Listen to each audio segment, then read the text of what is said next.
And okay, so here we go. We want to know like something about you that maybe that you don't share that often, something that you just want to kind of reveal in this really just safe and secure private forum. Like, Well,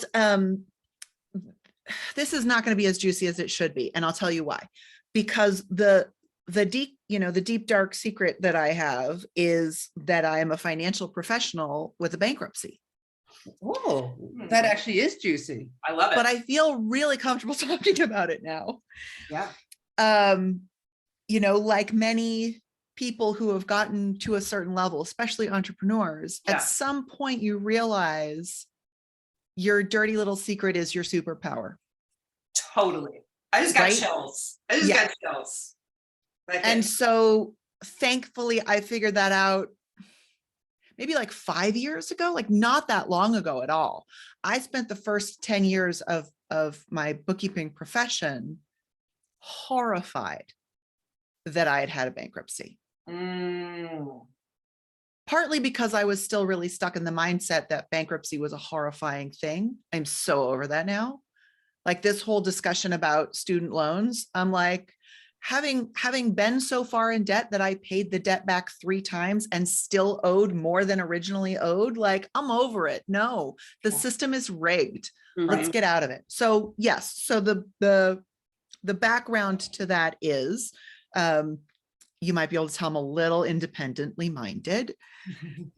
So I moved out of my parents' home when I was 16 and got to go to this really cool Quaker boarding school about 3 hours away, right? Oh, so we're like, going to have a pause right there. What Quaker boarding school? It's West Coast. It's called John Woolman. I went to Westtown, Quaker That's boarding fun. school. Okay. Sorry, I just sighed for all of you. Things you didn't know. Maybe that's my little secret that I don't tell people. I went to Quaker school. Yeah, West Coast Quaker is very different than East Coast Quakers. P.S. West Coast Quaker for life. So, right. And, and it was the early 80s. So there was a lot of like, anyways, there's a lot of hippiedom, let's just say. Okay. So coming out of that, what my 2 very hardworking parents had always told me was work hard and you'll succeed. Great. And bullshit. Yeah. So I really enjoyed the arts, really enjoyed theater, knew that I wanted that to be part of my life. And so I was trying to balance, working temp jobs, waitressing, doing a little of this, doing a little of that with theater. And it wasn't really working out. And so at one point I committed to saying, as I watched my financial situation get worse and worse, fine, I'll do what I can. I'll just work harder. Took a full-time job as an office manager at $9 an hour, which even back then was terrible. Lived in a apartment with 7 roommates, 4-bedroom apartment, 7 roommates, and was just trying to like get by in a city. And so every month, it'd be time to pay the credit card bill, which when I looked had like gas and groceries on it. I wasn't going to Aruba or doing anything fun. And I could barely pay the minimum. And so this went on for several years until here I am in my mid-20s. Like at my current rate of pay, I'm literally never going to pay this off. Yeah. Literally never. Right. And had to have this like very serious talk with myself. And it was my mother and my sister who said, you actually have to file bankruptcy. Like that's the only option, because that was not a consideration. that was not an option for me, because it felt like, my word is my bond. If I say I'm going to do something, I'm going to do it. And I was killing myself to pay a corporation interest. So I filed bankruptcy and had this like, so before I filed for bankruptcy, I asked my boss, hey, people that are office managers, usually they earn like $20, $25 an hour. You're paying me $9. Maybe you could give me a raise to 10. Like I see your books. I see that you have no money, but maybe you could squeak me up to 10. And she said, I'll give you $9.25. But because I had no understanding of A, how money worked, or B, what my worth was, because Mhm. all I'd been told was work harder, why you being so lazy? Mm. I was like, okay, I guess that's my option. Mhm. And so thankfully my family, who had been giving me some of the very unhelpful messages, came up with a very helpful message, which was, this is an impossible task, just do it. So the deal that I made with myself was, okay, fine. And I am never going to be here again. I'm never going to live in financial insecurity again. This is not okay. Mhm. And I'm going to find a way to do it within my ethical comfort zone. So I became a bookkeeper because I'd been doing bookkeeping as an office manager. Mhm. And that woman and I parted on friendly terms, and she had a custom tile setting business. So she was hooking me up with painters and designers and, different artisans, different craftspeople. And that was kind of where I found my home with creatives was, Yes. people. And then I saw their books that looked a lot like my previous boss's books, which looked a lot like my personal books, which is nobody's getting by here. Everybody is struggling. And yet still I was not about to say, oh, I've had a bankruptcy, so let me help you out. Cause Right. and then finally I was like, okay, I'm now far enough away from it that it's not just okay to talk about this. It's important to talk about this. Mhm. 100%. My husband actually went through something very similar in his 20s. And, it's the smartest thing you can do, in that moment. And thank God it happened in my 20s and not my 30s or my 40s or my 50s. Right. It's a learning lesson. It's a learning lesson. It's a learning lesson. And I do feel, fully recovered from that. I'm And able speaking to, about it, Yes. is you're sharing it. I mean, you're turning your trauma, to transmute your trauma right into teachings Mhm. is the most useful way to use our trauma, right? That's why I love what you said. Your dirty little secret is your superpower. It's so true. It's so true. Where bringing that out into the light to serve others is so powerful. It's so powerful. So I'm going to transition for a bit. Yeah. And what we would like to know is, what is your biggest pet peeve? Because we're educating people about lead generation and getting clients, but we're also talking about the coaching industry, the way that it exists now. And we'd love to know your biggest pet peeve about the current coaching industry, the way that it is. Oh, so many.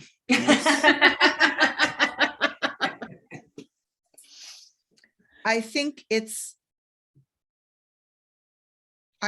part of it is the fact that it's an industry, right? Mm-hmm. That it's like, I don't have a good metaphor for this, but we're like eating our own tail kind of a thing, coaches supporting coaches to get clients, but the clients that they're getting are only the coaches who need clients. Mm-hmm. They're telling you to charge a ridiculous amount of money. Yes. Yes. Because that's the only way that they're making money. And a lot of them still aren't. Again, because I've done the books for a lot of coaches, I also have a huge, huge peeve about using the word million in your title if you are not currently at $1 million. Can we say that again? Can you just say it again? Throwing the word millionaire around, if that's not what you're currently doing. I don't care if you've done it in the past. If you've only done it once in the past, you haven't done it. That's not a repeatable process. So these, these million, whatever, some people, yes, legitimately are great, but it's too broad of a term. Also, like, $1 million just doesn't get you that much. You know what I mean? The Austin Powers moment where he's like, what do you want? He goes, $1 million. And they're like, yeah, done. No problem. Right? Okay. I feel that way about also the people who talk about 6 figures.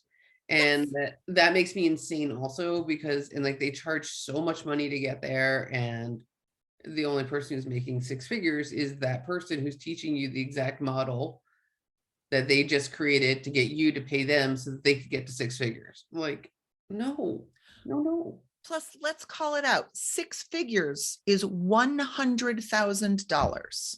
Mhm. I know that's a lot of money for a lot of people. Yeah.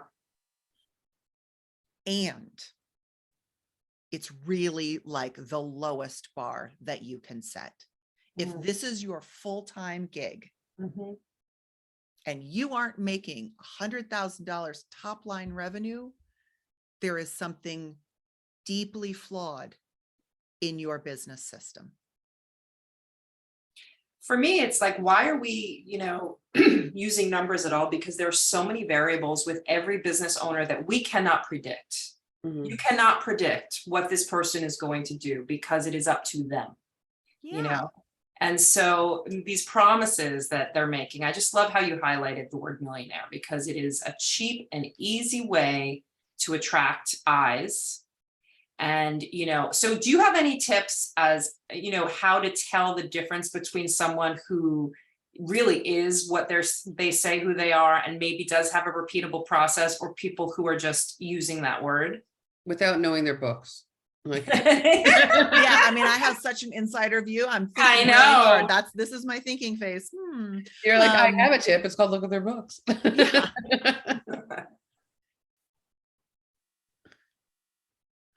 I would change the conversation, actually. I would Okay. say it almost doesn't matter. The same way that saying six figures almost doesn't matter, because again, if you're starting a business, if this is your side hustle for now, and maybe you're growing it into a full-time business, or maybe you have a personal situation where you don't need, or maybe you're not the only breadwinner in the house, who knows? But Right. this arbitrary, answering all of the things at once, because this is what I do. For me, the number is useful only in like I don't play golf, but like the flag in the hole. Okay. I'm sure it's called something. I feel good about that So too. you know where to aim. Yeah. So you can see, are you heading in the right direction? So I don't think there is any value Mhm. inherently in Mhm. having $100,000, $1 million, $10 million. It is what you choose to do with that tool Mhm. to improve your life and the lives of others that matters. And you can do that with $5. No. I agree. So back to the idea of like, how can you tell if someone is legit? Not very scientific-y, but trust your instincts. Mm. Are they answering the questions that you want? Do you feel razzle-dazzled by their answer?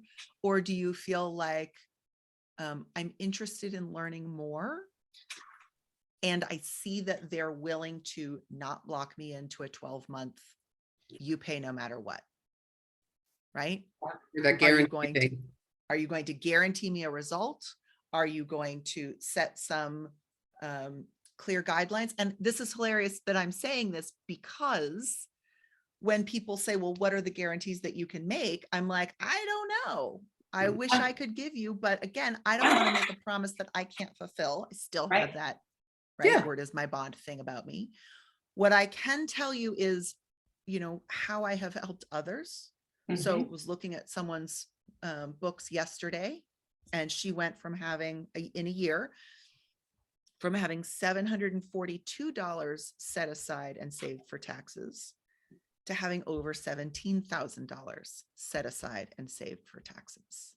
Mm. Can I promise you that you're going to do that? Oh, no, I really can't. I really can't. Because I can't tell you what your energy levels are. I can't tell you, I'm not going to tell you to ignore your kids or your dog or your family or your other obligations. Mhm. My job is to say, how can I support you, right? Be next to you, like hold your elbow Mhm. and help guide you so that you can take the next right action. Yeah. I love what you said about the difference between feeling razzle dazzled by someone and feeling a quieter calm and, you know, oh, this person is taking me seriously, is answering my questions. I think that's a really good answer. That's a really good distinction, because with these people who are putting these razzle dazzle promises out there, that's what they're doing. They're trying to put you into a state of being like blown away by what they can offer, so that you're actually are disconnected from your judgment, you know. And then somebody who is calmer and slower and really listening to you and listening to your questions, absolutely, that's the more authentic choice. So I think that's a really good answer. Thank you. So I watched, there was a free thing, and I love the shiny watch me things. There was a free thing for a coach, and I thought it was really interesting because he is a sales guy, and he showed the 1 hour recording of him at a seminar teaching, pulling someone up out of the audience and selling them. So being able to like give full access to the process right away, I was like, well, that's kind of cool. Yeah. And at the end of it, his program was less than $2,000. And what I thought was like, oh, hey, like he knows he's going to get the volume out of this. And I already know it's going to be with his team and not him, but which also in some ways is right. That means it's a system. Mm-hmm. Who are you working with? Right. It's like the opposite. Like if you're going to charge me $10,000, I'm like, what are you still figuring out? Come on. Mm-hmm. Right. Like you got to charge me $10,000 because I'm one of 4 people that are going to sign up. Yeah. Maybe. Mm-hmm. And, you know, again, total transparency, my own high ticket item, if it's high ticket or not, I don't really know, is $6,000. Mm-hmm. But that's because I don't want to take on too many people one-on-one. I'm really, really careful with my time, and even more so with my energy, right? Because everyone's like, you know, time's the only non-renewable factor. Well, energy may be renewable, but to me, it completely changes the quality of the time. Love that. 100%. So Nancy, I know we want to get into, do you want to, yeah. Yeah, I got totally distracted. Ian, I know, you're mesmerizing us. Both of us, we're so in. We're like, tell us more. Okay. So, you know, we're talking about basically the coaching industry and trying to understand like so you go from bankruptcy to where you are now. You like basically took your life. You said, this is not okay. I'm not making $9.25 an hour. Okay, great. But then what? Like, nice statement, but now what? So like, if you could go back to yourself and say to yourself, like, what would be one thing that you wish you knew when you were starting out on your journey? Like something you would want to go back and tell yourself, like, what would it be that you think would make the biggest impact for yourself when you were starting?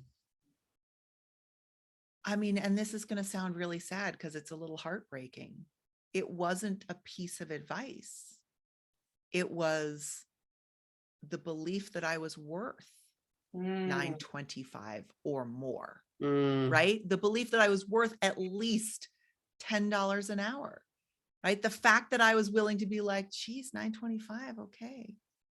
Like, how sad is that? And I think some of that comes from our embracing of the culture of the starving artist.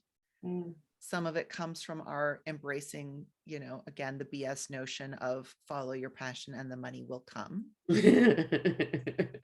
Weirdly, where will it? If you're lucky, right? If you're well positioned, if you're someone who doesn't struggle with, you know, chronic illness or depression or trauma or, you know, yeah, if you're maybe. A unicorn. If you're not, right, if you're not a unicorn. Or if you're one of those unicorns like this guy whose thing I watched, who was able to say, I had such strong early childhood trauma that it made me an amazing salesman. He actually didn't say that. he said, he told his story, oh, I came from such abject poverty and, overcame, blah, blah, blah. And I'm like, yeah, that's called a trauma response, right? Like you learned to be all things to all people, which makes you an amazing salesman, which means of course you can pick any stranger out of the audience and hone in on exactly what they need because you haven't resolved your trauma yet. Yeah. So basically, so what you're saying is if that person then got therapy, they would need a new career. Potentially. Because they might say, I'm no longer, and I don't know what his motivations are at all, which is why I'm not using his name because I don't want to make assumptions, which I'm already making. I don't want to be called on the assumptions that I'm making. Let's say that. He might get to the point where he would say, this feels really manipulative to me. Mm-hmm. And also right? The other thing is, how is that person supposed to teach that process if they're coming from, like, me being able to sell is not the same thing as being able to teach you how to sell. They're not the same thing, but it is, by the way, everyone, just so you all know, it is actually a skill that you can learn, but it's whether or not the person who's teaching it understands the difference between I can do this, therefore we can all do it, or here's the actual ways that I do it. That is peeve number 2 for me. Number 2. Because I did, that means anyone can.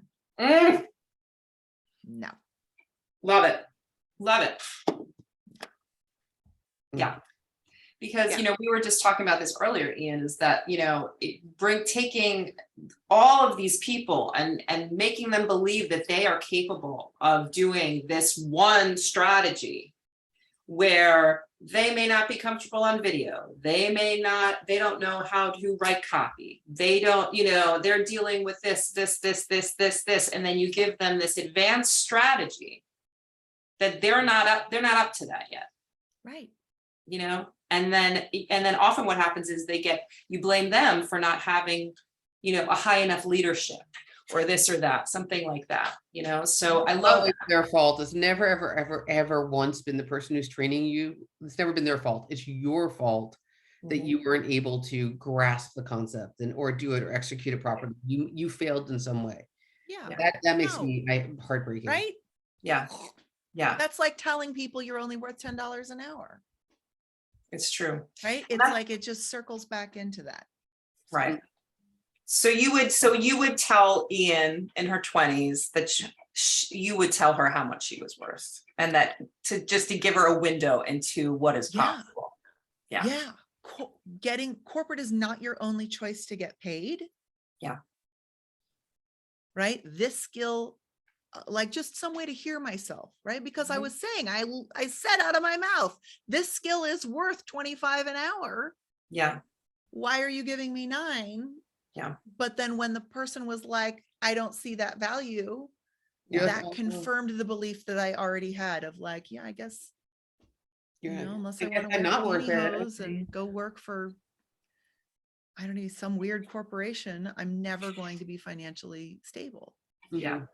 At the bottom of so much of it is worth. It really is. I mean, you can talk strategy, you can talk everything, but when you get down to it, if someone doesn't have that belief in themselves, they're not going to execute on any of the above, which is why I love that we have, leadership, and I teach mindset in Ucoachia because it's such an important part of it. It's not the only part where you go some places you go and that's all you get. Right.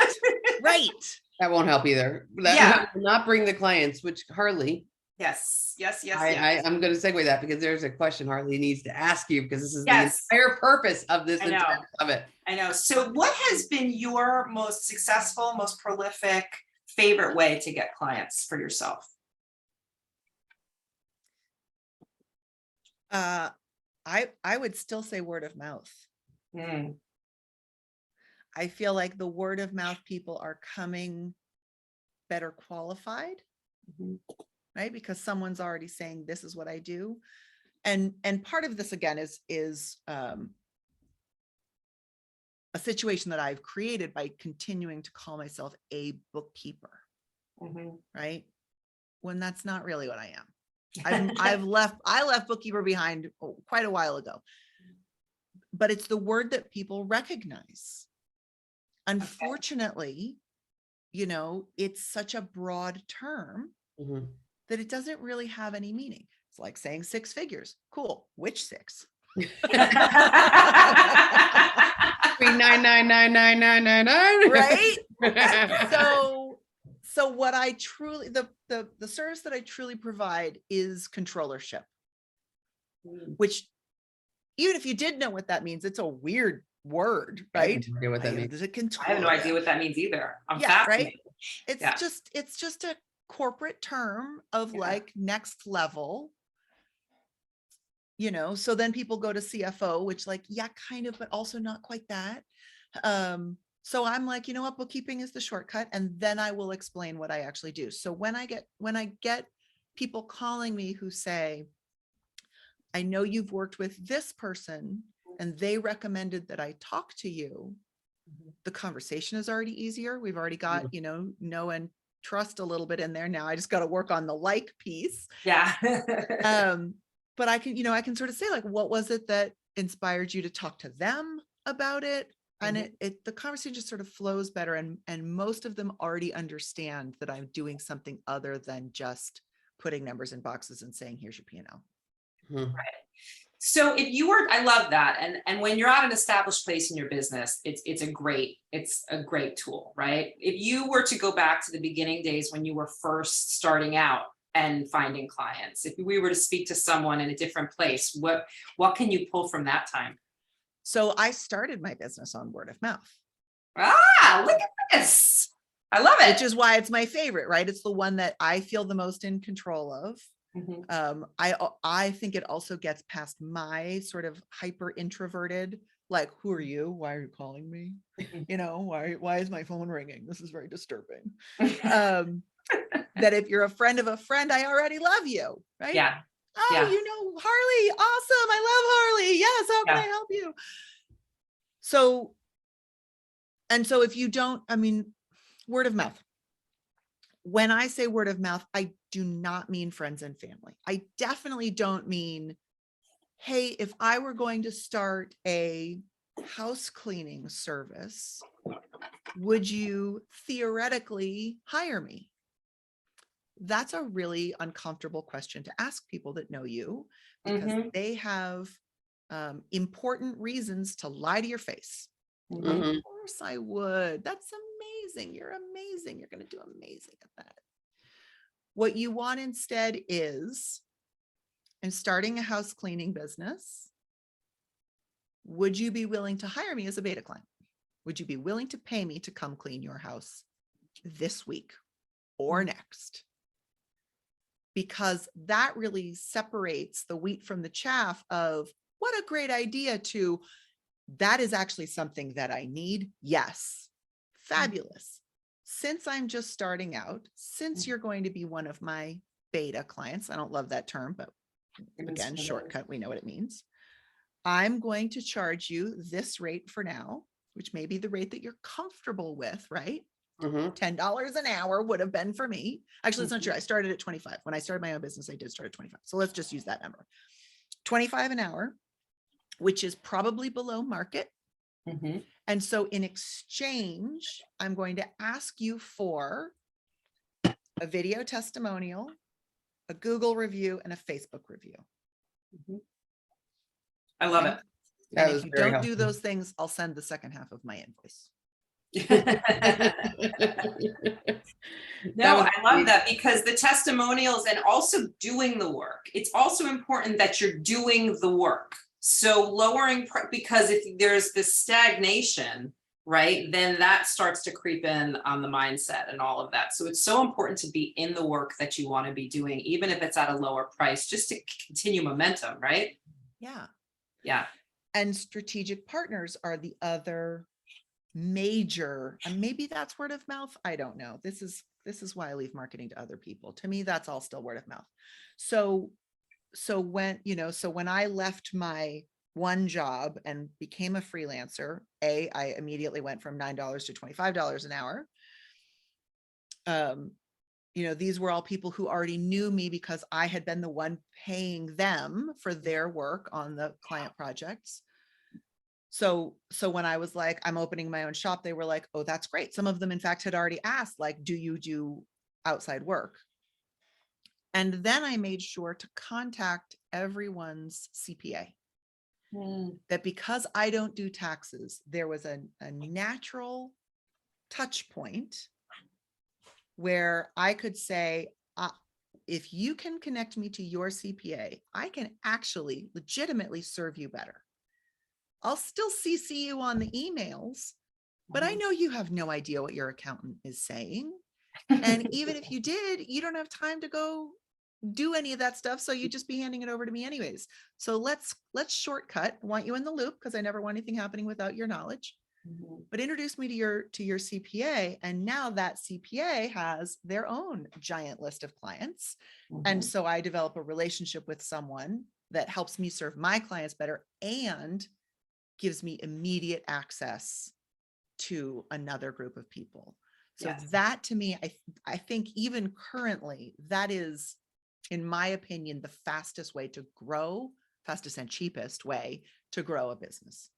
Go to the clients that you have now, ask who else they rely on, see if there's any natural fit amongst you, and then go connect to that person and say, I'd like to discuss this client we have in common. And here's what I do. Tell me what you do. Are there any other opportunities for us to work together? Genius. Yeah, Genius. really good. So easy. Genius. Okay, I'm going to take No us video to required. the end question that we've been asking. So this is really gonna right there. No, just messing with you. No, we're just curious. Like, what is it, and why did you decide to join Ucoachia? Because it's the thing that I wish that I had. Even now, honestly, even now, right? So for sure, yes, when I was starting my business and being like, I really could use some help. Finances are tight. I'm not able to pay $1,500 a month for a coach. I did have a coach, not in the very beginning, but yeah, there was when I hired my first employee, right? And I was like, ooh, this is different. I need some assistance now. So I hired a coach who was really helpful. And, you know, she was kind of at the upper limit of my budget.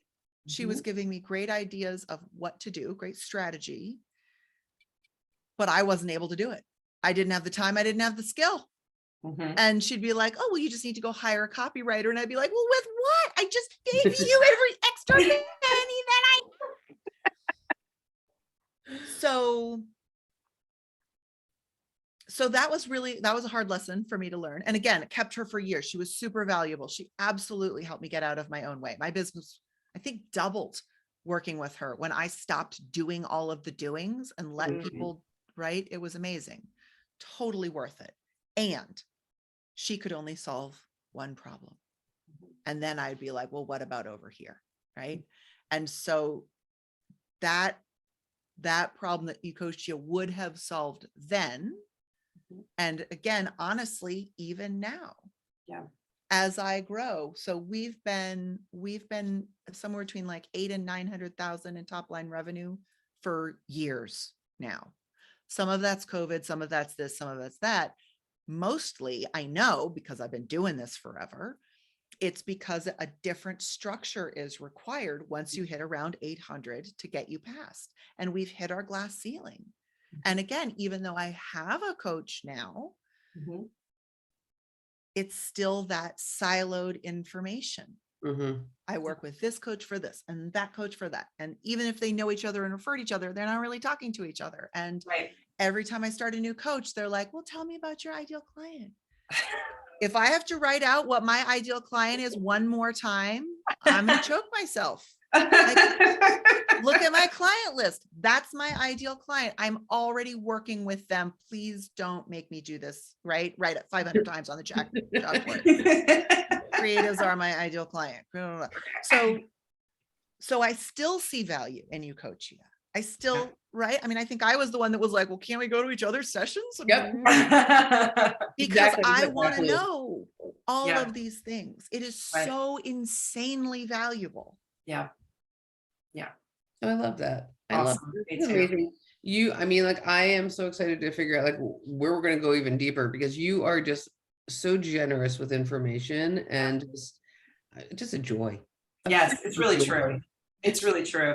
I mean, and I can see your theater background, you know, and that you're the way really, you're so entertaining. You're a great storyteller. You really are. You're a great storyteller. So thank you so much for being here and for Thank sharing you your guys for wisdom. being here. Thank you for creating this space for me to be here in, right? I might have complained about this till the cows came home, but this is not an action that I would have taken.